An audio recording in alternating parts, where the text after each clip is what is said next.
ಅಧ್ಯಕ್ಷ ಬರೀ ಮಾಲ್ಗಳು ನೀವು ನೆಕ್ಸ್ಟ್ ಮಾತಾಡಿ, ಕೊಹ್ಲಿ ಅವ್ರು ಮಾತಾಡ್ತಾರೆ.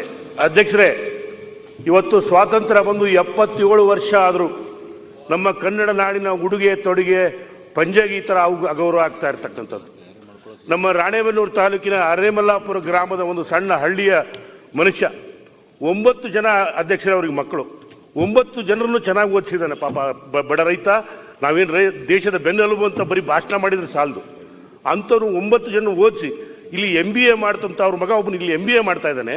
ಆ MBA ಮಾಡ್ತಕ್ಕಂಥ ಒಬ್ಬ ಯುವಕನ ನಮ್ಮ ಮಗನನ್ನು ನೋಡಕ್ಕೆ ಬಂದಾಗ ನಮ್ಮ ಅಪ್ಪನಿಗೆ ಹಳ್ಳಿಯಲ್ಲಿ ಹೊಲದಲ್ಲಿ ಕೆಲಸ ಮಾಡಿದವನಿಗೆ ನಾನು ಮೋಲ್ ತೋರಿಸ್ಬೇಕು, ಬೆಂಗಳೂರು ತೋರಿಸ್ಬೇಕು ಅಂತ ಆಸೆ ಇಟ್ಕೊಂಡಂಥ ಮಗ ಇವತ್ತು ಅಪ್ಪನ ಮಹಲ್ GT ಮಾಲ್ ಕರ್ಕೊಂಡು ಹೋದರೆ ಅಲ್ಲಿ ಅವನಿಗೆ ಅಗೌರವ ತೋರಿಸ್ತಕ್ಕಂಥದ್ದು ಬಹಳ ಖಂಡನೀಯ. ಅಧ್ಯಕ್ಷರೇ, ದಯಮಾಡಿ ಆ ಮಹಲ್ನ ಮುಚ್ಚಬೇಕು.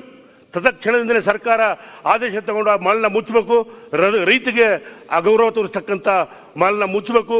ಜೊತೆಗೆ ಕುರಿ ಕಾಯ್ತಕ್ಕಂಥ ಒಬ್ಬ ಕುರುಬನಿಗೆ ಅನ್ಯಾಯ ಮಾಡಿರ್ತಕ್ಕಂಥ ಈ ಒಬ್ಬ ರೈತನಿಗೆ ನ್ಯಾಯ ಸಿಗಬೇಕಂದ್ರೆ ಸರ್ಕಾರ ದಯಮಾಡಿ ಆ ಮಾಲ್ನ ಮುಚ್ಚಲೇಬೇಕು ಅಂತಕ್ಕಂಥ ಒತ್ತಾಯವನ್ನು ನನ್ನ ಮಾಡಿ. ಪಾಪ ಆ ರೈತ ನನ್ನ ಹತ್ರ ಫೋನಲ್ಲಿ ಮಾತಾಡಿದಾಗ ಹೇಳಿದೆ, ನಾನು ಬರ್ತೀನಿ ನಡಿಯಪ್ಪ ಹೋಗೋಣ ಇಬ್ಬರು ಅಂತ. ದಯಮಾಡಿ ಆ ರೈತನಿಗೆ ಅನ್ಯಾಯ ಆಗಿದೆ, ಅಗೌರವ ಆಗಿದೆ, ರೈತನ ಬೆನ್ನೆಲುಬು ಅನ್ನದಾತನಿಗೆ ಅನ್ಯಾಯ ಆಗಿದೆ. ದಯಮಾಡಿ ತತ್ಕ್ಷಣದಿಂದ ಆ GT ಮಾಲ್ನ ಮುಚ್ಚಿಸಲೇಬೇಕು ಅಂತಕ್ಕಂಥ ಸರ್ಕಾರನ ಒತ್ತಾಯ ಮಾಡಲಿಕ್ಕೆ ನಾನು ಬಯಸ್ತೇನೆ. ಅಧ್ಯಕ್ಷರೇ, ಬರೀ ಮಾಲ್ಗಳದಾಯ್ತು, ಕ್ವಶನ್ ಆಯ್ತು. ಮಾಲ್ಗಳು ಎಲ್ಲರಿಗೂ ಗೊತ್ತಾಗಿದೆ, ಅವ್ರ ಬಗ್ಗೆ ಆ್ಯಕ್ಷನ್ ತೊಗೊಳ್ಳೇಬೇಕು. ಸೌದಿ ಹೇಳ್ದಂಗೆ 1 ವಾರ ಕರೆಂಟ್ ಆರ್ ಮಾಡಿ, ಇಲ್ಲ ಬಂದಾರ ಮಾಡಿಸಿ. ಬಟ್ ಇಲ್ಲಿ ಬೇರೆ ಪ್ರೈವೇಟ್ ಕ್ಲಬ್ಗಳಿದ್ದಾವೆ. ಇದು ನಮ್ಮ ಬೆಂಗಳೂರಿನಾಗೆ ಸೆಂಚುರಿ ಕ್ಲಬ್ಬು, ಬೋರಿಂಗ್ ಕ್ಲಬ್, ಅವೆಲ್ಲ T-ಶರ್ಟ್ ಹಾಕೊಂಡು ಹೋಗ್ಬಾರ್ದು, ಚಪ್ಪಲಿ ಹಾಕೊಂಡು ಹೋಗ್ಬಾರ್ದು, ಕೋಟ್ ಹಾಕೊಂಡು ಬರ್ಬೋದು. ಭಾಳ ಕಡ್ಡಾಯ, ಭಾಳ ಇದು ಮಾಡ್ತಾರೆ, ಕಂಡೀಷನ್ ಆಗ್ತಾರೆ. ಅದ್ರ ಬಗ್ಗೆ ಕೂಡ ಕ್ಲಬ್ನವ್ರು ಕೂಡ ಮೇಲೆ ಕೂಡ ಆಕ್ಷನ್ ತಗೊಂಬಂತ